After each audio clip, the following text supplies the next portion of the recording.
Well, you have likely heard the term bait and switch before. It's a tricky sales tactic that lures customers with low prices only to persuade them into spending more. But the scam impacts the investment world as well.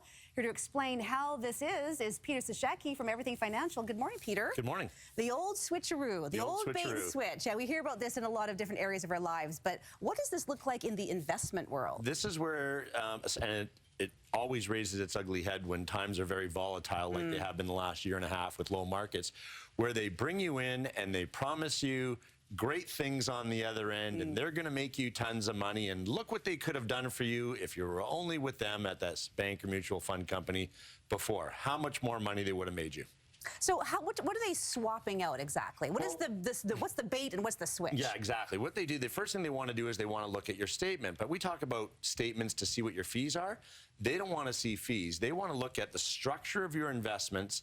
They take it away, and somehow they sprinkle it with magic dust, and they come back with a new statement. This is what we would have put you in the last 2 years, and look how much more money you would have made if you were in these investments instead of these ones that you currently have.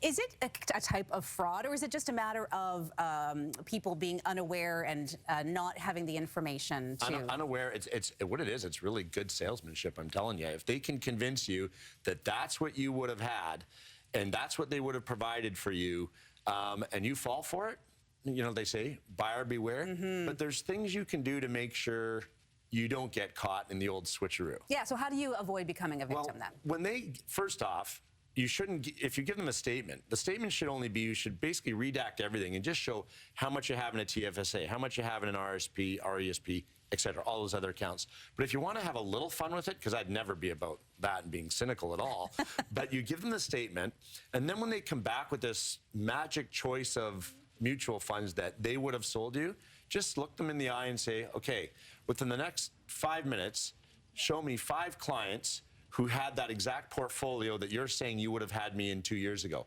Of course, you want them to redact the names and cover up the addresses because of confidentiality. And I will bet you dollars to donuts or a new car that guaranteed they will not be able to find you one client, let alone 5, that's got that set of investments for the last 2 years. Because you know what? That's why they need the time. Research the 10,000 investments that are out there, and eventually they'll probably find the right mix. But if put on the spot, it doesn't exist because they've never sold what they're now showing you. You make it sound so easy, like, you know, just go in there, look them in the eye. So, but I guess ask for examples. Ask for examples. That's it. Yeah, I like my way, but yeah, you do it the nice way, Carrie. But I know people who have done this, and they said they sit there, they're dumbfounded, the mouth drops open, and they don't know how to answer them. And because it's been going on, though. I can give you countless examples over the years. Every time we get into one of these very volatile low markets, the correction markets, the recession markets, all those words, this bait and switcheroo type activity, it always comes up then because apparently they have a crystal ball that goes back in time. But guess what? Past returns are not for sale. They don't exist. Is there any recourse for someone who feels that they have been given the old switcheroo on their investment? Your best recourse is you show it with your pocketbook and you take your business away from that bank or company. That's the best thing you can do, because really there's no fraud because they're providing you an investment choice. It's how they go about putting the portfolio for that investment choice together is how it works. And that's not how it works. We've talked about this many times. First comes the plan, then you build the portfolio to match the plan.